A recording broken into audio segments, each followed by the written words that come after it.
Welcome to the Sonny and Cher pod. The trio is back together. It's been a few weeks since all three of us were on the same episode at the same time.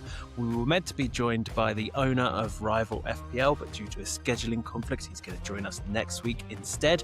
So instead this week, we're going to talk about Manchester United's renaissance under Michael Carrick, Champions League drama, and Burnley's announcement for James Ward-Prowse. But before we Let's talk about that now, because that was Let's great. talk about that now. Okay. Take it away, Alex. Oh, sorry, Ben. I had to They do interrupt. good signings, don't they? They do good signing announcement videos. Very, very good. It is great. So I think I post. If I haven't posted on Instagram, I will. But I've just shared it in the WhatsApp group. Shout out to Jennings who sent it to me. When I first started watching it, I was like, "Where's this going?" It's just Samuel L. Jackson shouting, and I was like, "I love Pulp Fiction. It's a great film, but where's this going?" And then like Kyle What's this Walker got to just do with making James weird. Ward-Prowse? Yeah. Yeah, and I had like Kyle Walker making weird faces. I was like, what is this here? And then it's when he opens the briefcase. Yeah. Hiya. So good. Hiya. Do you think he'll be a Very good signing good. for Burnley? Yes, very much so. Also, he's great signing, I think. Yeah. what are West Ham doing? Because they're also letting go of Lucas Paquetá, who's going back to Brazil, isn't he? Well, that's because he wanted to leave. Yeah, he's not in a great worry- place, is he? I don't think. Paquetá. No, worry about No. him. He's been on a downer ever since you put him in your team, Siege. I think I've put a curse on him. I think. Siege sent him back to Brazil. Yeah, Yeah, I've put a curse on him. you did. You How much did. was he owned when you put him in? 0.1%. Oh, Was that something you? like that. I thought I was being clever, and then obviously the way my season's going, that really backfired. You know? He saw that he'd been picked on fantasy and he was like, "No, I'm not having this. I'll quit." Not I don't by want to play. Siege. I'm off to Brazil. Yeah. Let me out the Prem. Talking right, of you, let's Siege, talk about. how's your form? Oh, yeah, how's your form, CJ? I mean, we'll my cover it form. later. Yeah, well, Yeah. we might as well tell everyone. Let's be honest, like that Mick McCarthy video. Like, Yeah. can Can't it go get on any like this, can worse? it? Can it? Yeah, I can't go on like this. It can. I just lost to Gazzy T, who is rock bottom. But like, Yeah. what can you do? I think his team the week before got like 25 points, and then everyone turned up against me. So like, what can you do, Mhm. lads? Like, and just then one all of I needed those. really was an Arsenal clean sheet. An Arsenal clean sheet would have really sorted me. And then obviously Zubimendi goes and passes one back to Mbeumo, and then that was that. But yeah, can't get any worse. I'm playing Charlie this week. He's already left me like 5 voice notes. So hopefully I can. I just looked at the table actually on FPL website. I'm 15th. He's 17th. Absolute monster Hey, game. hey. That is. Big game. We're only 3 points behind you, Siege. We're coming. That's it. Yeah, I don't know. But anyway. Speaking of Arsenal, Manchester United, right, we were going to cover this, weren't we? I didn't watch the Yeah. game, but that is a pretty extraordinary for Carrick to come in and beat City and Arsenal back to back. Is it Didn't he not do like... it before though? When he came Yeah, in the he first got. time, I didn't think he Yeah. won 4 and drew 1 out of 5 games. But obviously, I don't think he played. I think he played Arsenal, but he didn't play City. I don't think. Mm. I had no idea he'd ever been a caretaker manager for Manchester United before. Shows how much I've been Yeah. paying attention. I thought it was like Giggsy or someone, but never mind. What are we doing for Manchester United going forward? Are we tripling up? Everyone seems to be tempted because they've got good fixtures, they're in good form, and they've got no European commitments. So they're looking, they're looking quite energetic compared to some of the Did other you not teams. listen to the pod the other night, Ben? We talked I about did this. not, mate. I did not. What? You I were haven't- meant to be one of our co-commissioners, and you didn't even listen to us talk about Man United. Sorry, am I covering old ground? We can just talk about Yes, the game itself. we've already then. talked about this. Okay, sorry. Go and I've been listen to the busy. episode, So then we busy, can Al. have this conversation. All right, I've got some homework. Back to the game itself then. Yeah, no, I think like I was listening to a few podcasts about it. I think Almrin must be sitting there like, what is going on? But realistically, what Carrick has done, He's put 4 at the back. He's put 2 holding midfielders. He's actually brought Kobe Mainu into that holding midfielder role now, which has pushed Fernandes into the 8, which is absolutely the best thing. And instead of playing as a right wing back, Diallo is now a right winger, which is his best position. And Dorgu, actually, to be fair, is not really a left back. We saw that. So he's now left of that front 3. And then Mbeumo up front. I'm not sure that is his best position, but I think that front 4 with Mainu and Casemiro is an absolute. He's been one of their best players this year, I think. And I think Martinez and Maguire at the back is just so much better. If they can keep Shaw fit and keep those 2 fit, like I'm not sure about Dalot, but he does a job. They just look like such a better unit. It just shows Almiron with his 3 at the back. The players just couldn't play that formation, could they? No. Dorgu's now out though for 10 weeks. I was thinking about taking 10 weeks. He's got a hamstring injury, right? Yeah, he's he still was transferred in nearly 300,000 times though. before that was announced. Be interesting to see what they do though. Like, are they going to continue this form? Like, who have they got this week? They got Fulham at home, haven't they? Yeah, which is a good fixture for them, I think. Yeah, you would expect it. I think Fernandes it means is Bruno. essential. It means Bruno is very much in a run for captain, right? Yeah, good shout. Good shout. Haaland played another 90 last night. Haaland played 90 last night. Just saying. Yeah, just saying. It is a good shout. It is a good shout. I think Mbeumo as well. Like, if he's playing in that 9, I know he's. What is he? 8.8. He's 8.2. Is he? I think Mbeumo. Yeah. Quite dear, but I'm not sure. Like, if he's playing in the 9, like. The 2 most transferred in players this week are Bruno and Brian and Mbeumo. So really, read into that how you want. Yeah. What about Arsenal though, gents? Like, what are your honest thoughts? Do you think it's just a little blip, or what are we thinking? I think so. Yeah. I mean, they're still top of the Champions League, still top of the league. Like, you're gonna lose games. It's not. I don't think it's even a blip though, is it? Like, it's just one of those. It's the type of team that Arsenal don't like playing against, because one, Arsenal don't create a lot anyway in games, right?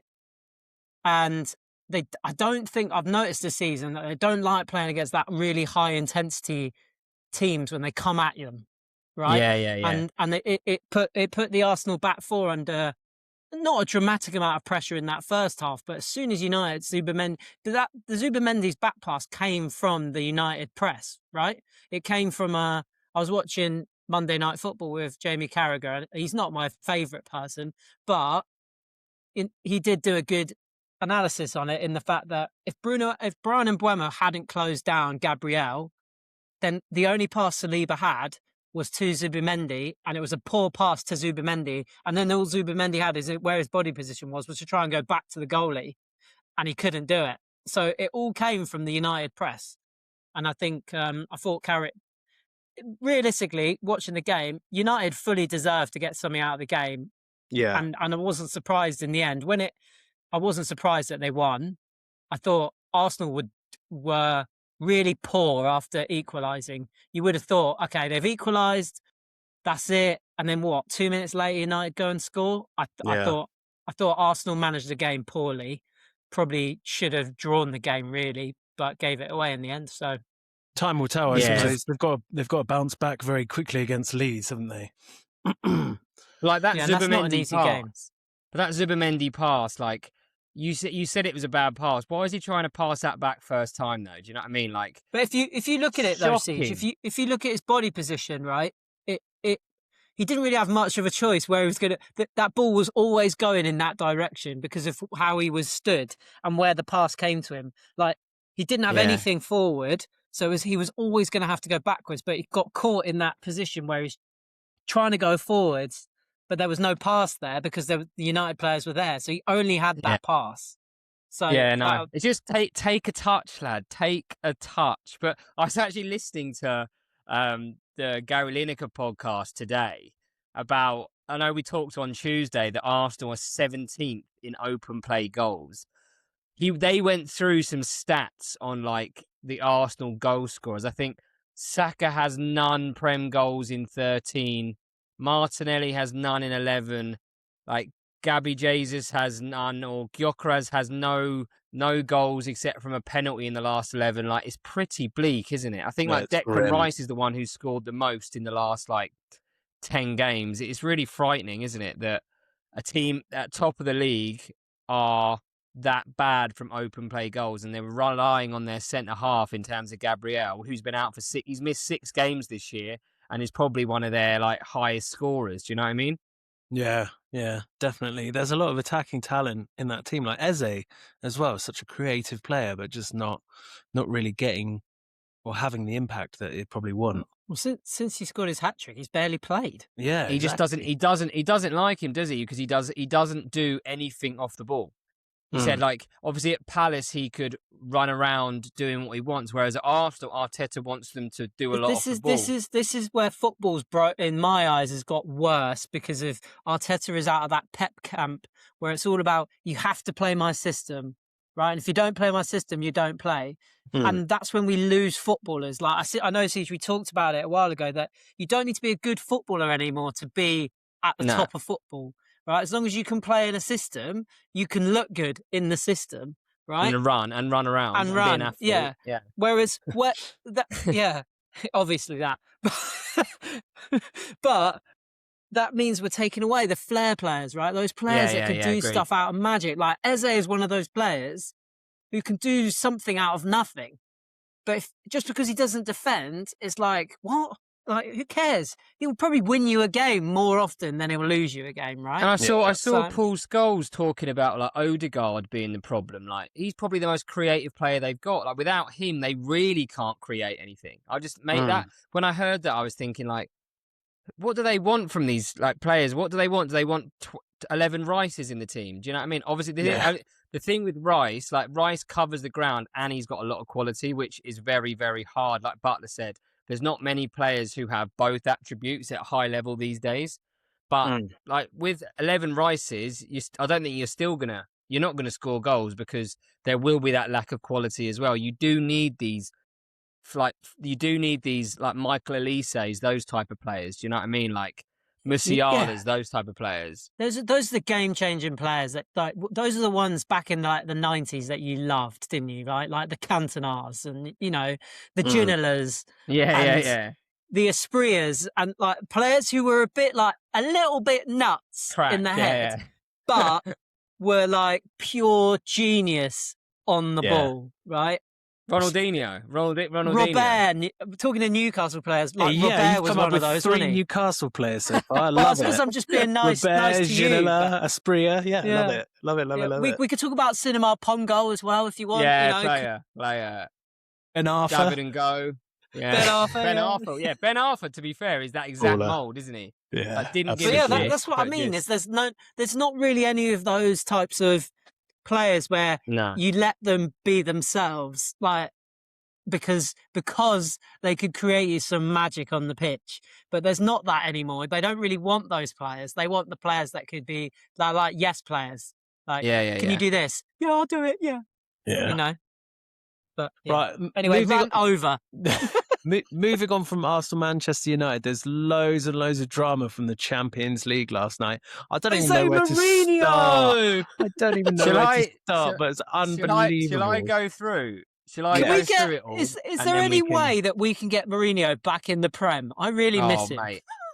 Absolute. Him and Conte, I really miss. I really miss them both. Absolute baller. But I'll just go through the English teams, then we can talk about Mourinho at the end, because that was epic. But all 6 Prem teams made it through to the next qualifying round of the Champions League. Arsenal finished top, Liverpool 3rd, Spurs 4th, Chelsea 6th, City 8th, and Newcastle in a very respectable 12th. So teams that finish in the top 8 will go straight to the last 16, whereas Newcastle will have an extra game to get through to that stage. So just going through the results, Arsenal beat Kairat Almaty 3-2. Who? Gyökeres, yeah, exactly. They actually finished bottom, I think. Gyökeres scored and got an assist. So did the returning Kai Havertz. So maybe one on the radar. No, Liverpool... Mickey Mouse team they're playing. No. I could score against them. Liverpool destroyed Qarabag 6-0 at Anfield. Goals from Bert, Salah, Ekatike, Chiesa, and a brace from Alexis McAllister. VVD, actually, Virgil Is that got type of 2 bag assists. make? Is it one of those bags that you go when you go to like those fake shops in like Dubai or something? You're like, carry bag, put a carry bag. Yeah, they're actually through, mate. They're through to the last. They're in the top 24. They are. We're gonna. But I think. I think Newcastle playing After them in the losing playoffs. 6-0, they're in the last. They're in the knockouts. Yeah, What? VVD actually got 2 assists as well as a clean sheet in that game, which was interesting. What? Yeah, just to finish off the fixtures, Spurs beat Frankfurt 2-0 away.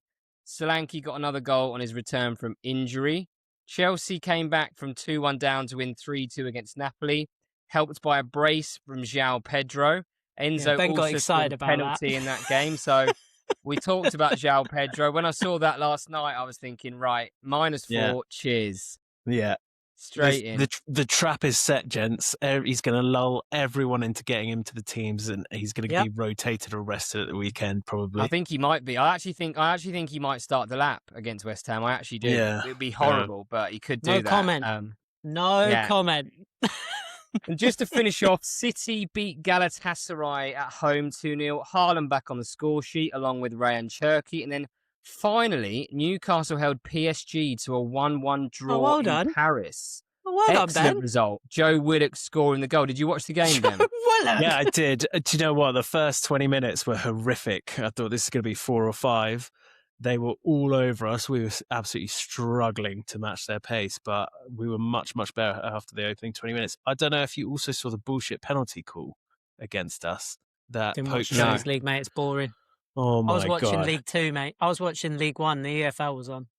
All you need to know, Newcastle have been to Paris twice, and we've had 2 farcical penalty calls against us, but thankfully one was saved. And yeah, you actually finished. You finished. PSG finished 11th, and you finished 12th. So like a very good campaign. Yeah, really good campaign. But we will finish with the epic result of Benfica. So if you were actually following it on Wednesday night, Benfica needed to win, but they also needed a lot of things to go in their favour. But they were 3-2 up in the 93rd or 4th minute, and they needed to score, I think, at that point to go into 24th place in terms of goal difference. And actually, if you were watching it in the 95th minute, their goalkeeper was like time wasting. And he chested it down, didn't he? Yeah, it panned to all the fans and like the director's box. I think like Rui Costa's in there, and some famous like ex-Portuguese players were absolutely slating him. And then next thing you know, they had a free kick, and the keeper went up and scored a ridiculously good header, to be fair, in terms of a keeper. And then absolute scenes after that, but like amazing. Yeah, it was the only Champions League game that I watched because everyone was ranting about it in the WhatsApp group. So I was like, they were like, "Oh, Mourinho's back," and I was like, "I don't even know who Mourinho manages." Yeah. So I should probably look that up. So that's the first thing I did is Google it, and then I realised it was Benfica manager. I was like, okay, they beat Real Madrid 4-2, and then I looked at it and I was like, so Real Madrid had 2 players sent off in the 90th plus minute. Down to 9 men, Asensio in 92nd, and then Rodrigo in the 96th. And then the goalie scored the 98th minute. And I was like, I'm watching this. Yeah, I'm watching this. I just want to say, I didn't really like the new format of the Champions League. I was like, why have they done away with the group stages and gone with this league? But actually, it's been really refreshing and interesting this year, hasn't it? I love it. Yeah, I love it. We're not having, home and away fixtures, so you have to play each team twice. And then the drama that you get yesterday, where there was all sorts of permutations, and like at one point we were still drawing with PSG, but Barcelona were drawing with Copenhagen, which meant we were finishing top 8. So I was like, get in. Obviously, Barcelona went on to win.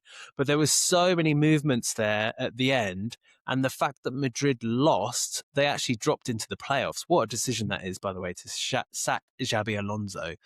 And then Arbeloa has taken over, and they've just had horrific results since.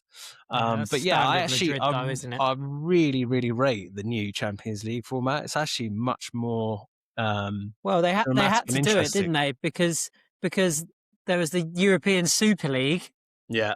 So the UEFA were like, oh, we need to do something because otherwise they're all going to go to this league. And then so they're like, oh, I know, let's copy what they were going to do. Yeah. It's a great watch, though. If you actually watch, I was just watching it on Irish telly over here, like Virgin, but they had, like, obviously, what I was watching. I'd love the to hear the game. Irish commentators. Yeah, it was. They are. Potato! They're pretty abysmal, but like they sort of, when there was a goal, it just sort of panned to other games. Like the coverage was really good last night, and like the league, and it was all sort of.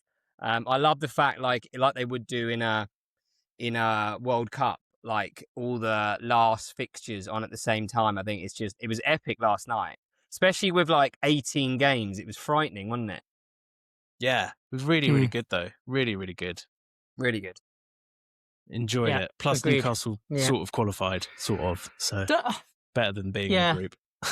But you'll get someone pretty shit though, won't you? Next we get either Monaco or Karabag. I think it's drawn on Friday. You get Karabag in the next round. That'd be a good one. I think they're from Azerbaijan, so it's a pretty chunky trip. But it's a ropey away game. To be fair, Yeah. I don't think you can fly direct there either, can you? I don't think that's a thing. I mean, I don't think it'll be a problem. I haven't looked into especially it, from Newcastle. I can't imagine Newcastle could fly direct to Baku. Don't they all have private jets or something, mate? I'm sure it'll be fine. Well, all the Newcastle fans. No, they have like their own private team jet, don't they? Yeah, I'm talking about the fans, mate. Oh, okay. Yeah, right. God knows. Before we get into our league and chat about our head-to-head league, I just to set us up. So next week on our fantasy episode, we're going to do a bit of a January, because the January transfer window will be closed by next week. So I thought it'd be a good time then to just review all those transfers and say, is there anyone that's been transferred in that you could have as a differential in your team or not, and we'll have that bit of discussion. So I just wanted to go over a few of the key transfers quickly over who's in, who's out, maybe get your guys' opinions, see what you think if it's a good signing or not. I think some of them will already know that they're immediately been good signings, i.e. like Semenyo and Gerhi. I think those two are the standouts. Yeah. I mean, Arsenal haven't signed anyone, and it's probably unlikely that they will at this stage. As we know, Bournemouth lost Semenyo. They've brought in a young Brazilian from Vasco da Gama called Ryan. Yeah. Also brought in Fraser Forster. Good old Fraser Forster. He came in. Hero. Yeah. There's been a bit of movement at Villa. Obviously, Daniel Marlon left to go to Roma, which means Leon Bailey has come back from his loan. They've also signed Tammy Abraham, of all players, which could be quite an interesting selection there. He's played there before, hasn't he? Yeah, he's been there before. Haven't get promoted back in the day. I'm surprised they let Marlon go for Tammy Abraham. Like, Marlon's so much better than Tammy Abraham. He went to Roma. See, won't we? See, he went to Roma and scored in his first game as well. Like, started him straight away up top, goal, cheers. I'm really surprised they let him go. Yeah, I saw. And then Villa also got Douglas Luiz back as well, right? Yeah, well, it's not official yet. I saw they wanted him, yeah. It was like a verbal agreement that's been done. So it looks like it'll be done. He's coming back on loan, I believe. Yeah. So he'll be there. Nothing to note from Brentford. Brighton, remember Pascal Gross? Used to love having him in your FPL team. He used to be a good little pick in your FPL team. He's back. The weird one, Buonanotte, who went to Chelsea on loan, played once. Buonanotte, yeah. You know, he's the first player or something in the Prem to play for three different I can't remember what the stat was. I think it was like something where he was the first one to play for three different teams and make his debut at home or something in the same season. Lol. Yeah. He's at Leeds, isn't he now? Yeah, he's at Leeds on loan. Obviously, Burnley, we talked about. James Ward-Prowse came in today. Hiya. He's signing. Good signing. Nothing really to note from Chelsea apart from they sold Leo Castledine, which is a big thing because it means Wimbledon get about 300 grand for that. Wow. Because we had him, he was in our academy first. So now he's gone to Middlesbrough. Wimbledon get a bit of dosh. We need that because otherwise we're going to administration. So that's going to save us. Every little helps, Palace, mate, yeah, every little help, literally. Palace, they signed Brennan Johnson. I think he made his debut against Chelsea. Didn't really look much. Yeah. Don't know what. Be interested to see what he's like. Palace have been a bit gutted, haven't they? They lost Eze in the summer. Gerhi's now gone, and it's looking likely that Mateta's going to leave the door as well by the weekend. Yeah, that's a big one. Do you know who they're trying to get to replace Mateta? Yeah, Strand Larsen.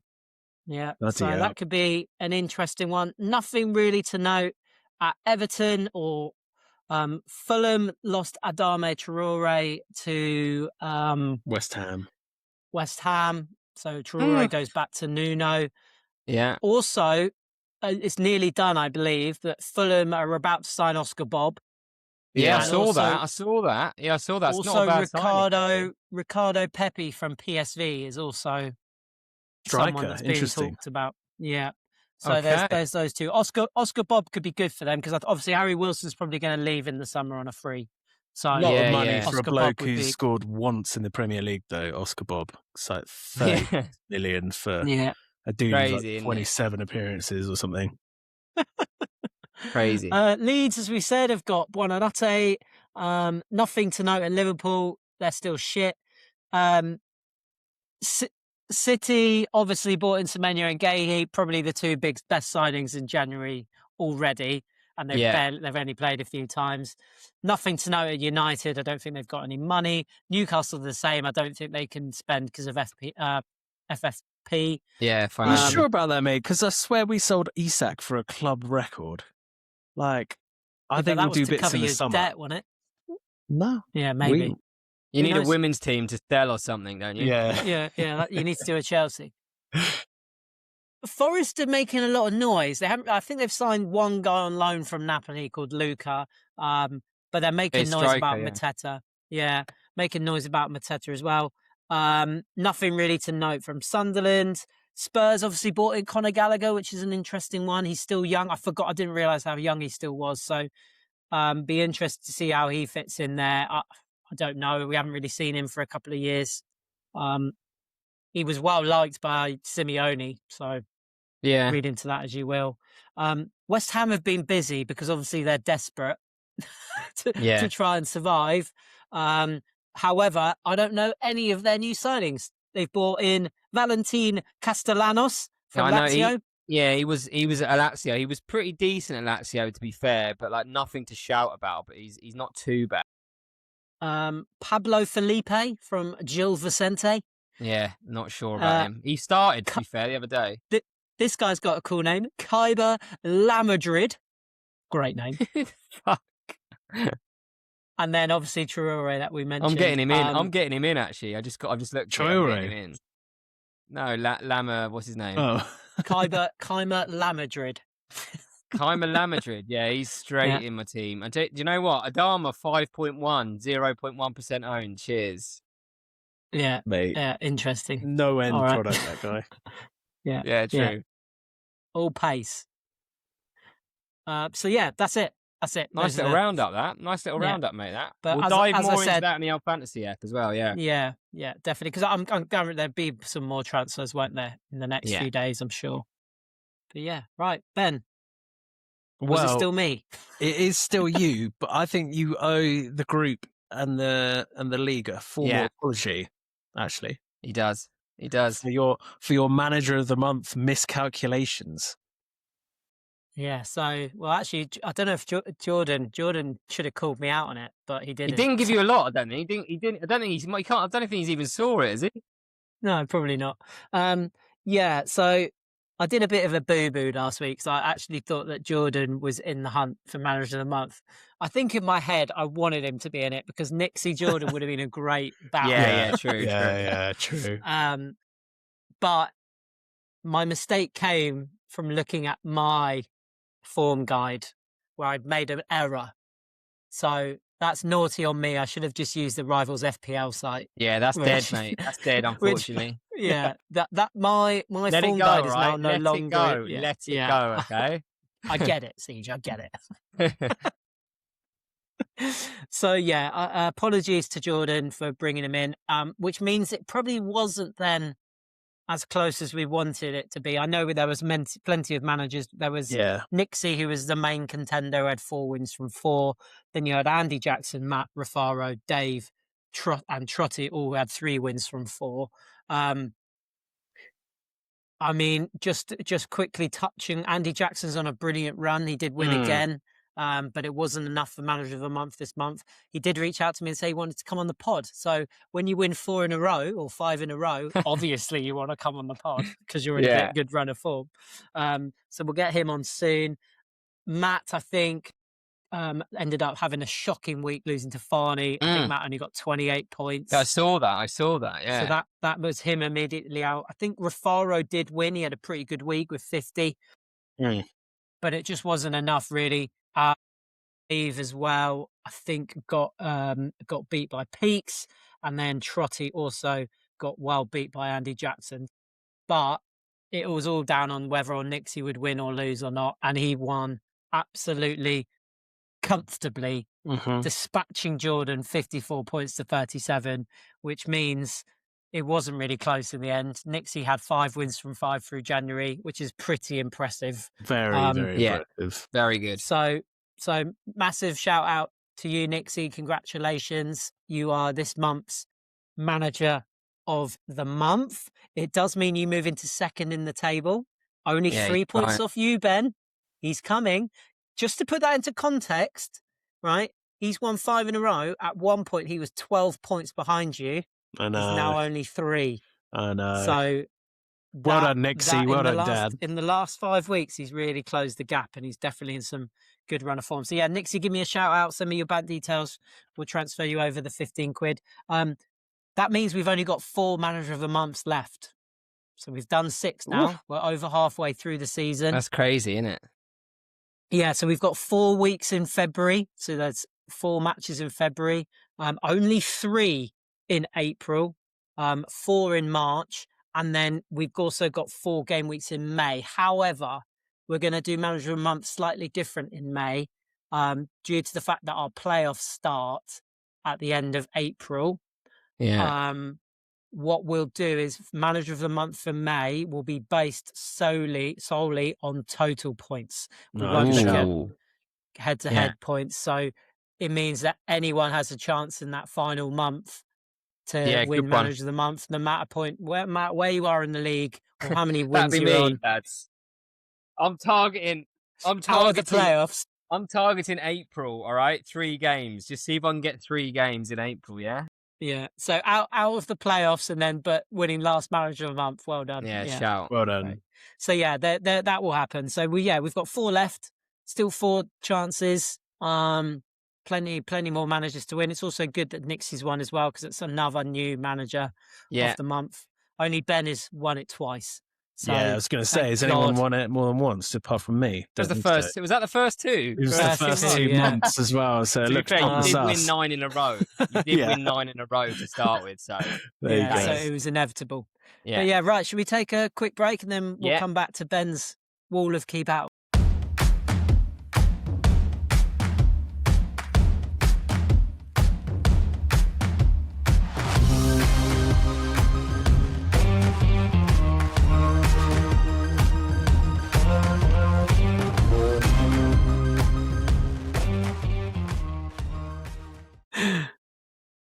Welcome back to the Sonny and Cher pod. We're going to dive straight into the key battles, starting with Andy Jackson versus Trotty. Always right with 57 points versus Real Football FC with 34. So as we just talked about, Andy grabbed his 4th win on the spin, comfortably dispatching trophy building battler Trotty by over 20 points with the 2nd highest score of the week. Virgil van Dijk and Dorgu set him on the way to victory, scoring 17 points between them to offset the blanking Gabriel at captain. Meanwhile, in midfield, Bruno Fernandes and Anderson chipped in with 5 points each, while João Pedro rounded off the scoring with a goal, assist, and 3 bonus points. So Andy actually brought in João Pedro and Bruno F this week at the expense of Watkins and Odegaard, which proved to be an inspired move, with both those two playing prominent roles in his win. Trotty, meanwhile, took a 4-point hit to bring in 2 transfers, Pickford and Chalobah coming in for Konate and Vicario. However, Pickford blanked while Chalobah scored 4 points thanks to DEFCONNed. Trotty will be particularly irked that Chelsea conceded to 10-man Palace in the 88th minute to wipe out the defender's clean sheet. That result sees Andy rise to 16th and is now the second most informed manager in the league, with the playoffs now just 9 points within reach for him. Trotty hadn't been in bad form either, but drops to 22nd as he endures his second loss in 5 games. So well done, Andy. No wonder you want to capitalise on your amazing form and try and do a pod pounce on the back of 4 or 5 wins. It's very, very good. Probably in for a shout for Fed Manager of the Month. Which is why we've got their teams on the screen. Actually, looking at Trotty's team now, at least it resembles something of a team, which we can't say we've seen a lot of this season. I think, remember when he played that wild card? Mm-hmm. We were like, who are all these players? It was a terrible wild card, I think he was quite unlucky, actually, as you look at his team, that some people didn't rock up. I think he fell. He wasn't they both fell for the Haaland trap. When I specifically said on the pod to you, Ben, that they would both be benched, but no one wanted to listen to me. I'm going to keep saying that until I didn't want to believe it. I didn't want to believe it. Yeah. That's it. Ben, but if you'd listened to the most recent episode of the pod, me and CJ talked how about we've got an inside source that gives us information. So I knew the day before, but I thought I'd just tell the group with 1 minute to go before the deadline. That's awful, mate, because I was fast asleep. Deadline is at 4 a.m. my time. But Ben, if you were awake and you were looking at our personal board members' WhatsApp group, you would have known, because I gave CJ a good heads up before, and he changed his captain. Still didn't help me though. To be fair, I still fucked it. True. Yeah. Right. Anyways. Who's next? Well done, Andy. He's in some form at the moment. We move on to Matt versus Farney. Botman returns with 28 points versus Shrimp on the Varby with 43. So another comfortable victory for another Andy. This time Farney comfortably seeing off the challenge of Matt and beating him by 15 points, as Matt suffered this game week with one of the lowest scores of the league. Farney had a strong showing throughout the spine of his team. New City defender Gahey earning a clean sheet and 6 points. New signing Semenyo pressing and scoring in midfield with 8, and Watkins scoring a late winner, or a late goal, I should say, to earn 8 points as well.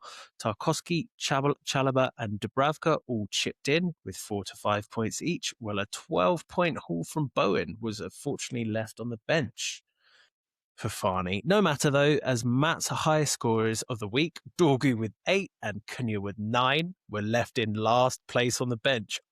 No. Obviously very heavily betting on Arsenal in that game and not having any faith in Man United, but that he would have won. 17 points could have swung the game. Actually, I mean, if he'd just swapped those two in, he probably would have won. So Matt must be fuming that City assets Haaland and Foden came off the bench for brief cameos for this one.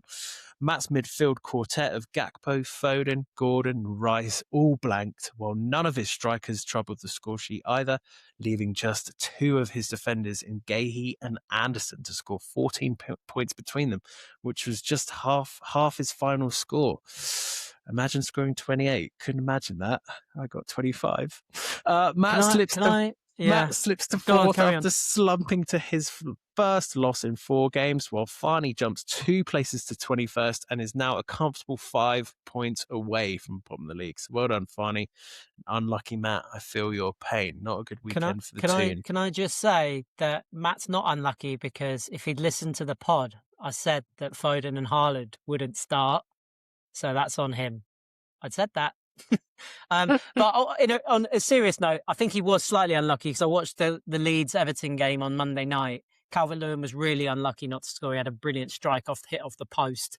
But can I ask you boys, what's this obsession with Gordon? Because, he's between him and Walter Marder in their last 8 games, I think it is. They've only had 1 assist between them. But what's this obsession with him? I think it's his form. It's his form in the Champions League. I just think he's got to do something. And I got rid of him about 4 weeks ago. He did absolutely sweet FA when he was in my team, but I don't know what it is. Like he cannot. Is he the last time he scored in the Prem was when, Ben? January 25 was it? He hasn't scored from open play in the Prem for more than a year. I think he's got That's mad. 2 penalties this season, but yeah, he's just not. That's mad. He doesn't pass the eye test either. Like, he's not in good form. He will constantly cut to the byline and cross with his weak foot, and it goes out for play for a goal kick. There's just something not clicking with Newcastle's attack this year, which is understandable. We've lost Isak, right? It's a bit of a transition year with Voldemar being a completely different player. But Voldemar's also, I said it to you boys a week ago, last chance saloon for Voldemar. He's going out my team because I think he's got like 2 goals in his last 14 appearances, and both those came against Chelsea. Something ain't clicking for Newcastle up top. Yeah, fine, he's doing well in the Champions League, but just not. He's also a minutes risk with Barnes, right? I think with the Champions Barnes League is flying. Barnes is flying. Much better pick. Yeah. I think the Champions League is slightly different though, because as you called out, right, all the English teams are near the top of the Champions League. What does that say about the Champions League compared to what we get week in, week out in the Premier League in terms of competition, right? You've got Spurs 4th in the Champions League, but 15th in the Premier League? Like, what does that say about their opponents in the Champions League? I would say. So interesting one, but yeah. Well done to Farney there. Comfortable win. We move on to a much closer game. It's Dave versus Peaks, a book a week with 35 points versus Illiman's Illuminati with 39. Very tight game. Just 4 points in it thanks to Peaks' decision to captain Semenyo. So these two managers have 7 players in common, which is almost a 50% overlap. So it really came down to team selection and captain choice. Peaks captain Semenyo hauled 16 points, while Dave's Haaland captain blanked after being mostly rested. Both players have Rodgers, though crucially, Dave benched him in favour of Rice. Enzo and Wilson hauled 8 and 10 points respectively, but it wasn't enough to compete with Lewis's return of 24 points from Rodgers and Semenyo, which is probably what won him the game. They also lucky. Also have a practically identical backlines that include Chalobah, Frimpong injured again, by the way, and Arsenal defenders. Overall, a really, really close game. 3 points in the bag for Peaks means he remains in 5th, while Dave drops to 13th. What are you saying is lucky there, though, Siege? Yeah, what's lucky? I don't get why he's lucky.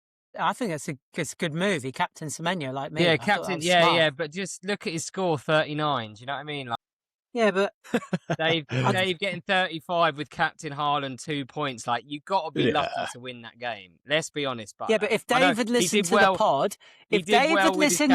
pod, he would have known not to captain Haaland.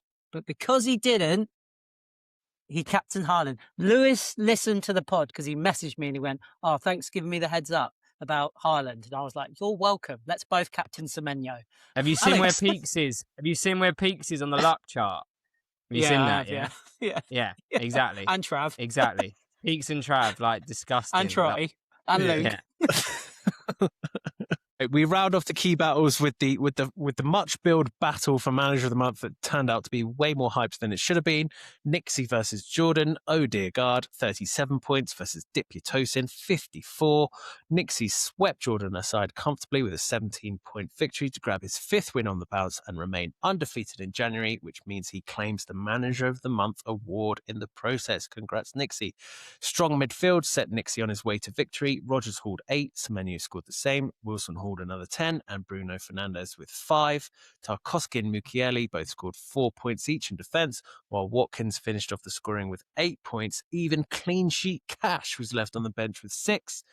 Jordan, meanwhile, had Semenyo, Enzo, and Bruno Fernandes to haul 21 points between the 3 of them.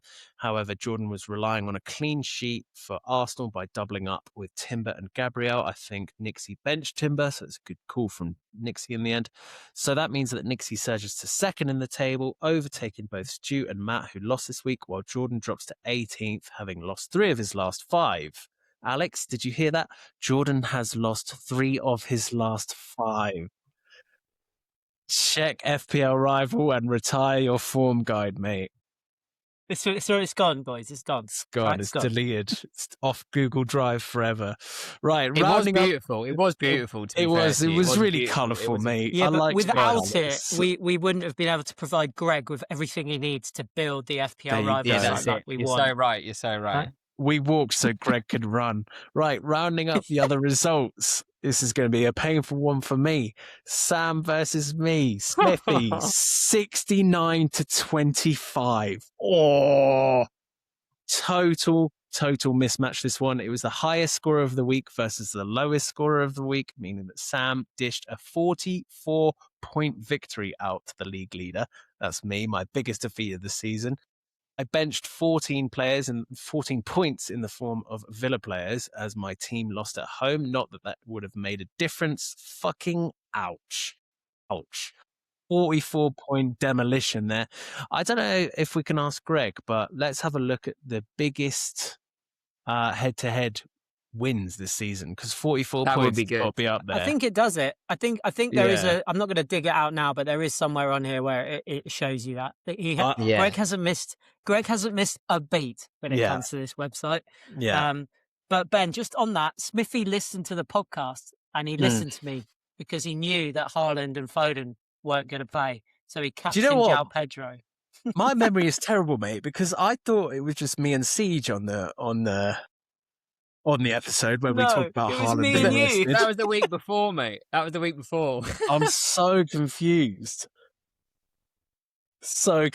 Anyway, I don't because you turned to me and went, yeah, but I'm going to stick with Haaland because you know what will happen. He'll turn up and he'll score a hat trick. Yeah, and I was actually thinking about triple then. captaining him, wasn't I? Yeah, because it was at home to Wolves. Yeah, you're right. Yeah, terrible memory from me. Moving on, Fraser 44, Dassy 47. Shout out to Dassy for winning this one despite captaining Bruno Guimaraes with the Newcastle midfield a major doubt for the fixture against Aston Villa. Don't know what you were thinking, Dassy, but it seems to work out for you.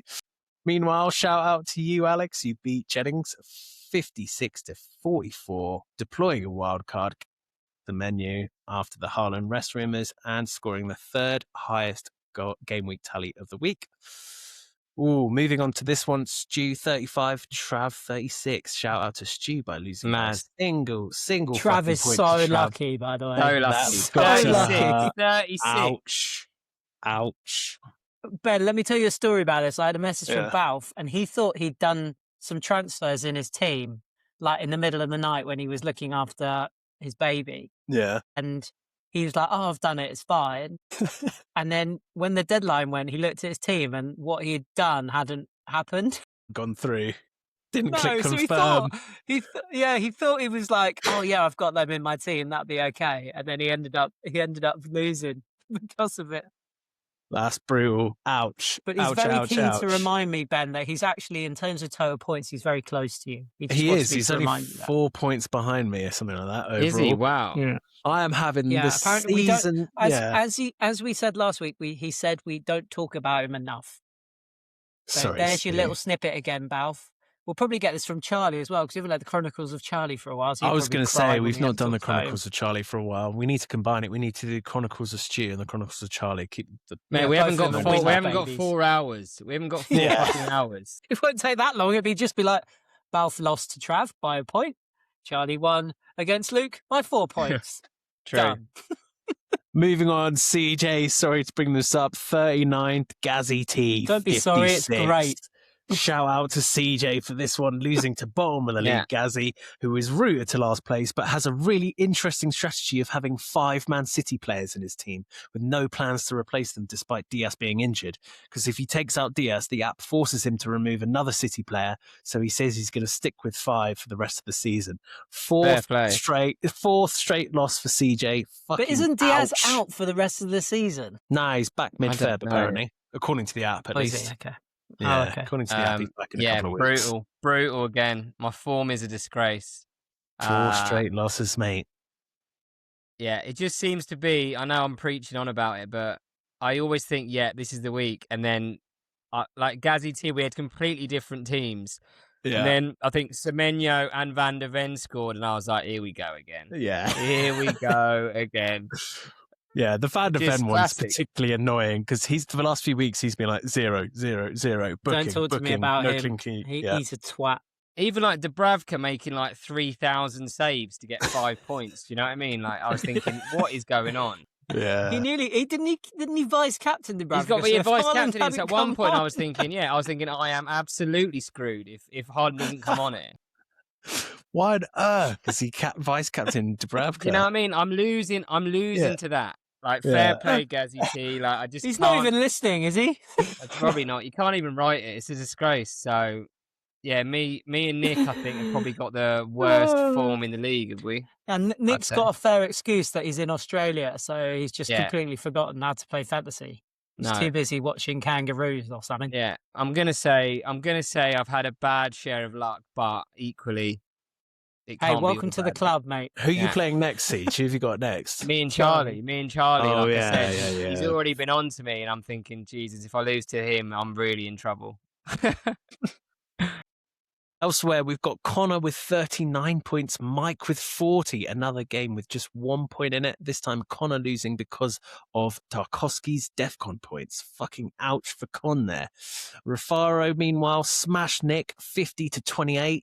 Fucking ouch for Nick.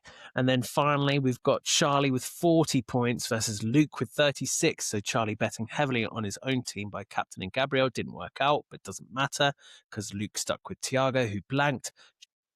In this one, good for the Chronicles of Charlie. Fucking ouch for Luke, who is now just 3 points clear of last place, nervously looking over his shoulder. So there you go, boys. That is the rest of the results. All very of the well results. done. Very Mental well game done. Yeah, just wanna before we move on again. We talked about Greg a lot, but what if you haven't seen this website? You just literally just type in rival FPL into Google and it comes up on your computer. It is fantastic for looking up everything that you need, right? It's incredible, absolutely incredible. It's brilliant here. It's even got this with like the top game week transfers by who all the managers. It shows all their transfers that they played that week. So I mean, again, that's just pure class, isn't it? You can quickly look and go, oh, so and so did this. I just wanted to also just look at the form guide. So we've got the form over the last 5 weeks. Obviously, Rafaro is probably and Balf are the two most informed managers right now in terms of points. Jennings Rafaro is in and there. him That's a both surprise. Yeah, Jennings in there. He's had a good few weeks, to be fair to Jennings. I'm playing him next as well. And I think he was quite unlucky against me, really, getting there were touchy, nervy moments for me. If Arsenal had kept a clean sheet, I would have been in big trouble because he captained Gabriel. But yeah, let's just have a quick scroll down, shall we? Because it's always nice to look at where we are in this. So obviously, none of us feature in the top 10. Oof. None of it. There's me there, 14th in terms of points form. But I think that was before my outstanding wild card. I was having a shot. Look there. at that. Siege, Look you've at me. managed... Siege, where are you, Ben? 17th, 212. Not looking great. Siege, you've managed to pull yourself away from the bottom, which is fantastic news. You're no longer at the bottom. Somehow Trav wins games, but he's the second worst form manager exactly. in Like, the league. Come on, lads. You know when your luck's in, when you're not scoring points, but somehow winning head-to-head games. You know, That's like it. For Nick, it's pretty obvious he's lost 6 in a row and he's got the least amount of points. Whereas Trav, I think's won 3 of his last 5 and has got the second most worst amount of points. I mean, what can you say about that? Also, just to call out who's down there, Peaks is struggling recently down there as well. Also, Conor. So there's a fair few playoff contenders in this bottom half that are down here. So it is starting. There is starting to move. So just quickly before we look at the key battles for the game week, let's have a quick look at the table and where we stand after 23 game weeks. Obviously, Ben, you still sit top. Just by 3 points. Nixxy's on that fantastic run of 5 in a row, 3 points behind you. Balf and Matt have slipped down a few places. If we actually look, remember the top 8 make the playoffs. If Conor had won on the weekend, there would have been a significant gap I'm really glad. I'm really glad he didn't. Yeah, exactly. So Conor losing keeps that gap quite small. Whereas if we start moving into this is where it starts getting really tight. Oh, I know it's tasty. It's tight up here as well in the fact that between Nixxy and Trav in 7th, from 2nd to 7th, there's only 6 points in it. And again, if we go down in here between Smithy in 10th on 34 points, and then me down here, I think there's even Jennings and Farney on 27 points. And Trotty. Again, and Trotty there. So again, it's very, very tight in there. But again, just look at some of the people's forms. Nick's having a shocker. CJ's having a shocker. Oh. It's not looking good for Luke at the moment either. Jennings is also having a bit of a struggle. So it's a bit messy, I would say, in this part of the league, which I think will benefit those who are already in about the top 10. So I think if you're anyone from Smithy downwards, we need to stop taking each other out and start gunning it. Do you know what makes me laugh? Do you know what makes me laugh? Yeah. I'm still first in the most points in 1 week. And I'm second to Ben in most wins in a row with 6. Really? I think soon you'll be joint for the most losses in a row. Oh, yeah, exactly that. Thank God I got that little win 4 weeks ago. Jesus Christ. Yeah, I know, right? I know. Right. True. Shall we take a break and then come back and look at game week 24? Yep.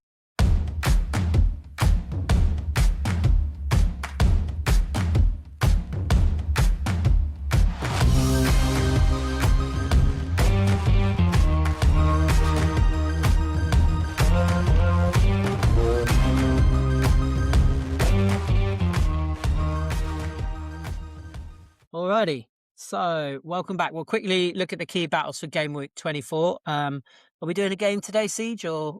Yeah, we'll do a little game. We might as well, haven't we? Sweet. I've got to think of a player now. I haven't done that yet. Yeah, you do. Yeah, I haven't thought of one either. I've got a good one, actually. I've got a good one this week. Go on, Alex. Right, do the key battles while I Google some players. Yeah, so what's fantastic now, as we said about this Rivals FPL site, is it automatically shows us where everyone is in the league. So it's very easy for us now to pick out the key battles because we can just look who's in 2 reds and who's in 2 greens, etc. So our first key battle for game week 24 is Farney versus Trotty. It is, I think Farney is in 21st, Trotty on 22nd. They're both on 27 points. They've both won 3 of their last 5 games.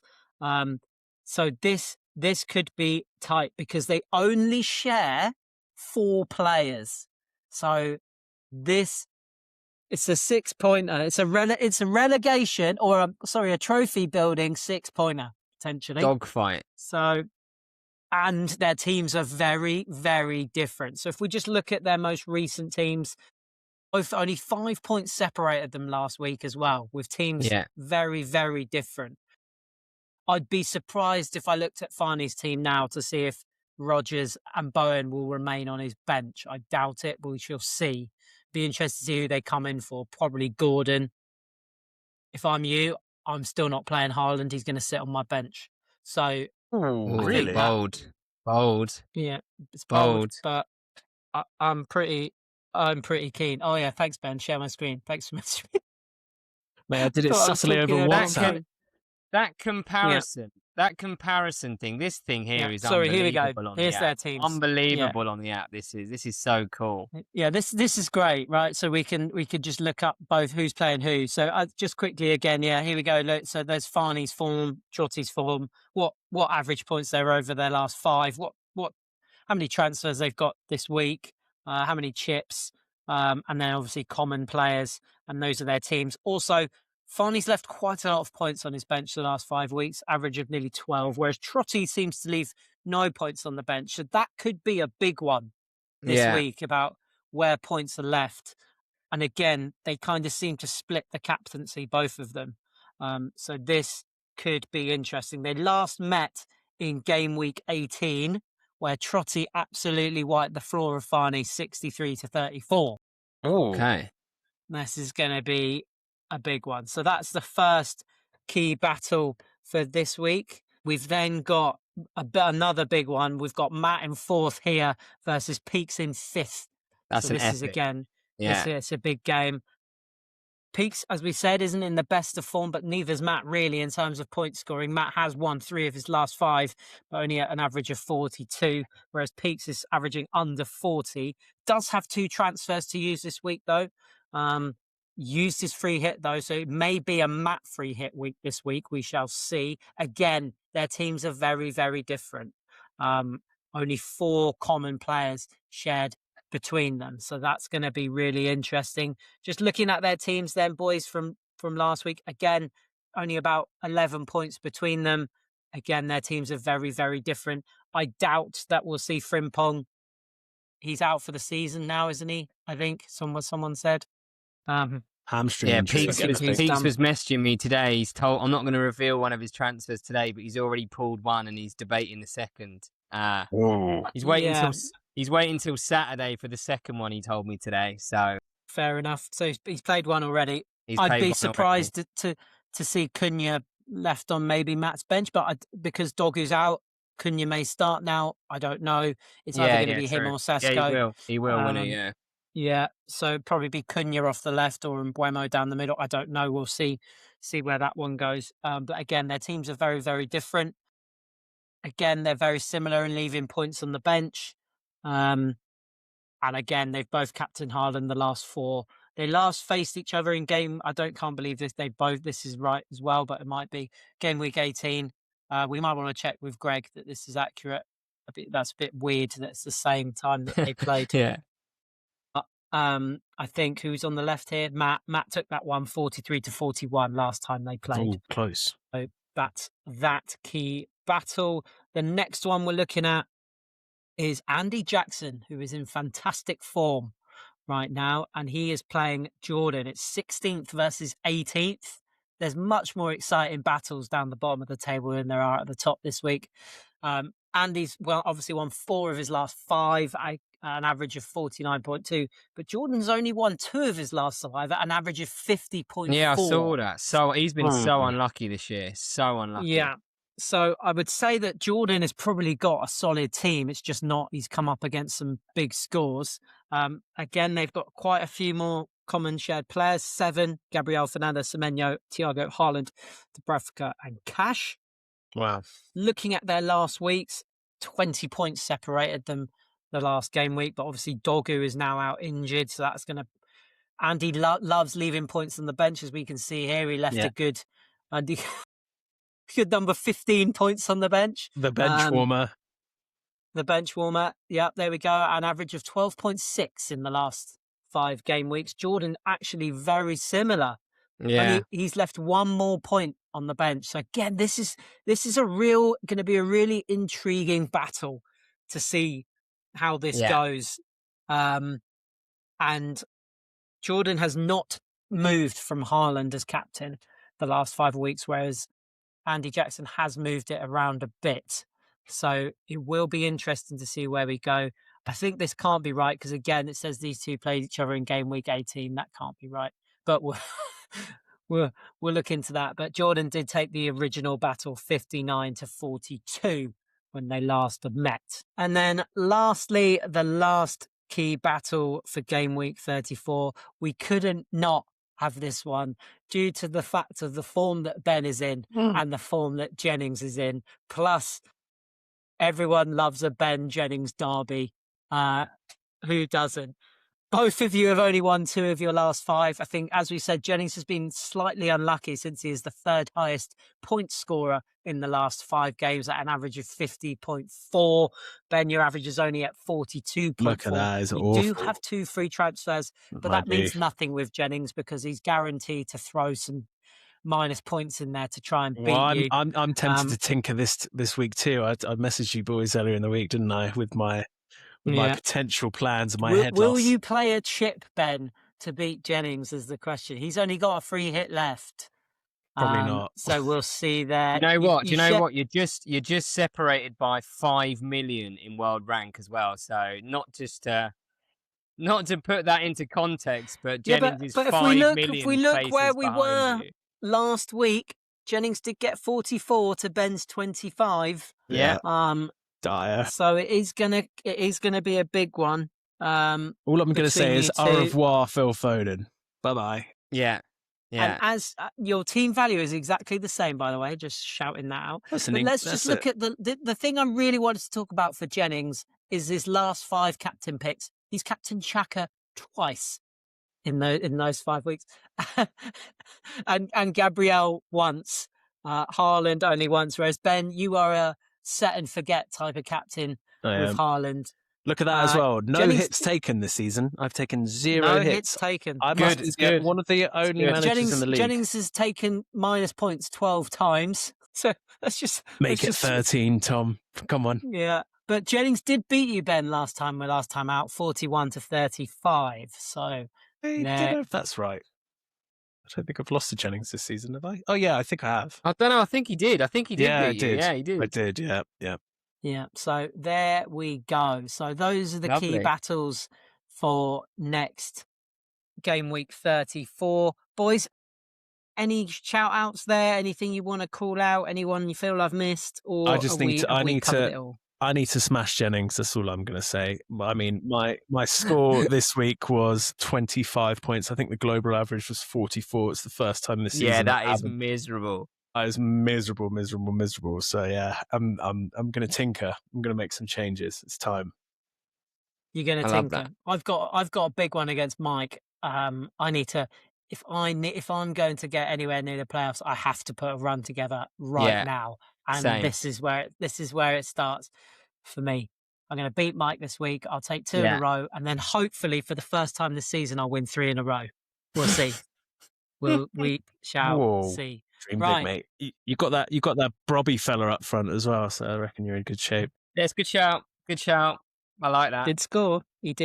Right, I need to think of a player now, so I'm going to have to go last. All right. I've got one. Do Siege's game. Sweet. I've got one. So we'll get back into the game. I actually got, I think these scores are from last time. Ben 5.5, Butler 14, and me 4.5. If you're listening in for the first time, what we all do, we pick a player past or present, and then the 2 lads who haven't picked go against each other to guess how many teams they can name that player played for. Yeah, Ben, if you've got a player, do you want to start? I've got a quality one, but go for it, mate. I've got an obscure... Well, he's not really obscure, actually. You'll know him, but a Cameroonian who goes by the name of Jeremy. Do you remember Jeremy? Oh my God. Yeah. This could be the first time that I am stumped. Yeah. Okay. He has played for 1, 2, 3, 4, 5, 6, 7, 8, 9 clubs. And the first 3, I'm not even going to try and pronounce because they're Cameroonian and I would just cause major offense. I think I could do maybe 2 or 3. 3 at a gamble. Yeah, he's played for some big clubs, you know. Yeah, I know 2. I definitely know 2. I definitely know 2. I don't. There's a I'll go then because I reckon I could do. Yeah, go on. Do 3. So he's definitely played for Newcastle, hasn't he? Because he has. This is why Ben brought him up. Yeah, Newcastle is one. He played for Real Madrid for a while. I think he did. Yeah, I had that. I reckon I had more than I thought here. Go on. And then there's another Prem team. 2. There's definitely another massive Chelsea. Prem team. Yeah, he played for Chelsea. Correct. Yeah. Real Madrid, Chelsea, and Newcastle. Middlesbrough. Oh, Middlesbrough. Wow. Middlesbrough is correct, CJ. He was on loan. Siege, you should have said it. You should have gone, Siege. I didn't think. I forgot. Newcastle, I wasn't sure about. Good shout, though. Go on, mate. What's his actual career then? So who's going to win that one? We're going to give that one to Siege. Butler will win. Because he got Butler win because I shat myself. Okay. So the first 3 clubs, I guess, were in Cameroon because I've never heard of them. 1995 Racing Bafoussam, 1996, Cerro Porteño. Yeah, exactly. 1997, I can't even say that. And then, then his career took off. 1999, Real Madrid. He went on loan to Middlesbrough after Real Madrid. And then from that, he went to Chelsea. Then he went to Newcastle. And then he finished his career in what I'm assuming is Greece. He finished at Ankaragushu and AEL, 22 appearances. Brilliant pronunciations there, Ben. I thought you did. That should go down in the history of pronunciations of football clubs. So well done. Good, but Jeremy, great one. Great. I actually thought you were speaking a different language for all split of 30 seconds there. Who's up next? Siege, have you got one? Yeah, let me go. Right. This is just a classic Yakubu. Oh, feed the yak. Feed the yak and he will score. Yakubu, he played for 12 clubs. 12? I've got at least 2, maybe 3. Only 3? God, I could do loads, hang on. But it's your turn. I hate this game because I'm always up against Butler. Yeah. Obviously, because you just reading it out. You probably know more than you think, mate. Yeah? Let me have a think. Lots of English clubs. I think I've got 4. 4, I think. Go on. I could definitely do 5, but we'll let Ben go and do his 4. Go on, Ben. Right, the 4 I've got are all Prem, right? So, or England at least. Obviously, Portsmouth. Portsmouth was his biggest one, wasn't it? Yeah. And then it was Everton after that. Yeah. No, not after that, but yeah, he was. He went somewhere else. Yeah. Middlesbrough. He was also at Middlesbrough. Yeah. Very good. And then 3. The only other one, or England, I don't know if it was Championship at the time, Blackburn. Very good. 4, yeah, absolutely right. He was at Leicester as well, wasn't he? He was at Leicester on loan as well. It's all right, Ben. You got the point. Relax. Very good, Ben. Very good. So his career, actually, not too bad. So he started at Maccabi Haifa in 99. He scored 38 in 49 games. Then went on loan to some other Israeli club, Hapoel Kfar Saba, whoever they are. Then Pompey on loan before he signed in 03 for 2 years, scoring 28 and 67. Then Middlesbrough for 2 years. Then Everton for 4 years. Leicester on loan. Blackburn for a year.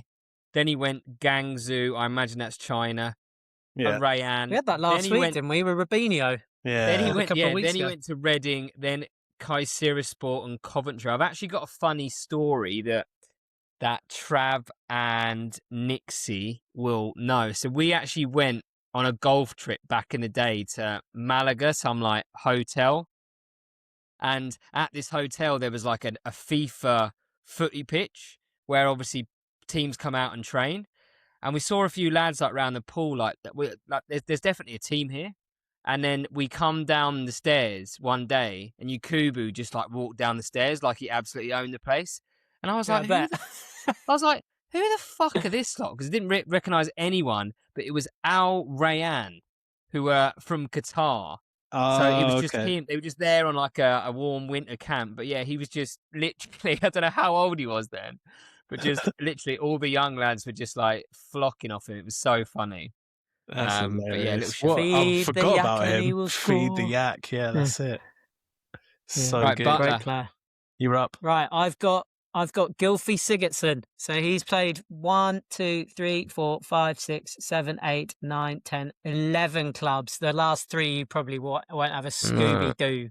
Cheapers. But he was in, I'll give you a good clue. He played most of his career in England.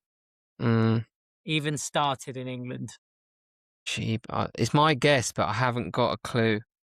Well, if Ben knows more than you, he could go and grab your point. I think I know 3, possibly 4. 3. Do you? 3. Jesus, Dad. Go on. I know 1. I can start you off. Everton. There you go. Yeah, I was going to say Spurs. He started at he played for Spurs. He also played for Swansea, didn't he? Swansea and Everton. Very good. Those are the 3. And then You said he started in England. Yeah. I think it was someone. Played. I think it was Did very like, well for them, to be fair. I think it was a championship team. Like, was it the They're not same, championship anymore, but they were then. Was it the same? Was it the same team as like Dave Kitson? Is it Reading? Was it Reading? Yes, mate. Brilliant. Wow. Well That is some done. knowledge. That is some knowledge. I don't know if it's the same time as Dave Kitson, but for some reason I think Dave it would Kitson. have been 2008. Yeah, I'd say it was. Yeah, I'd say so- it was. so Kevin yeah, Doyle, he started Kevin Doyle his- sort of thing. Kevin Doyle He- and Dave he came- Kitson tore it up with Reading, Yeah. didn't they? For a Yeah. while. Yeah, yeah, I don't know if That's right. Sigurdsson was in that Gylfi- same team. He did. He definitely played. So between 2008 and 2010, he played for Reading 42 times and scored 18 goals. Mate, that's Wow. unreal. Yeah. Then he went on loan randomly to Shrewsbury. But that was in the 2008 season. So it must have been, but he didn't go for long. And it also in that period in 2009, he went on loan to Crewe Alexandra. Again, didn't play a lot. Then went to Hoffenheim for 2 years, 36 times, 9 goals. Then on loan to Swansea for a year, 7 goals in 18 games. Then to Spurs for 2 years, 58 appearances, 8 goals. Then back to Swansea for 3 years, 106 appearances, 27 goals. And then Everton, 136 appearances, 25 goals. And then Lyngby, did Yeah. there a lot. Some random and then- Icelandic club on it. Then Viking Reykjavik, he played Yeah. for last in Iceland. Cool name. Cool He name. was a bit of a. Didn't he get done for? Yeah, something got it- naughty. yeah, he did. Yeah, he did do something naughty, not didn't he? right. Or never I don't- proved, was it? Yeah, I don't think it was ever. I No. think it was dropped, but it ruined his career. Anyway, Yeah. I don't think it was ever. But yeah, I think he went back from. So he went from Spurs to Swansea in his change with Ben Davies. Oh, he was a baller as well, though. He had some strike from outside the box, didn't he? Yeah. He scored a lot of Great goals player. for a Yeah. midfielder. He was Yeah. good. He was good. Yeah, very good, boys. Very good. Sweet, Right. then, Did lads. badly this week. Couple No, you points did well, mate. under the belt. It's a good one. In the I'm bag. losing on this Yeah. as well now. Can I do the honours? Actually, mate, CJ, maybe you want to do it, but I kind of want to do it. He did the honours the other I night. did him the though, other Ben. day, Yeah. mate. I did him the other day. It's definitely. So if you'd we listened, both Ben, need to the it. pod the other day, you would have known that CJ had already done it. We Do you know both what? need it, Straight mate. up- Go on. Straight after this, I'm going to go and listen to the pod so you stop giving me grief. It might give you some transfer tips. Good luck to... I don't need any, mate. I've got them all planned in my head. Good luck to everybody. I saw your this- message last night. In pure panic.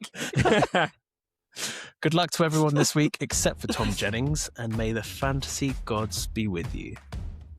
Bye-bye. Cheers, lads. Have a good one. It's the Sonny and Shah Fantasy League. And even though Son has left for the MLS, Our head-to-head league is still the best. Hosted by Alex. Ben, CJ, ABC. Easy as 1, 2, 3. it's another fantasy podcast. Oh, fuck.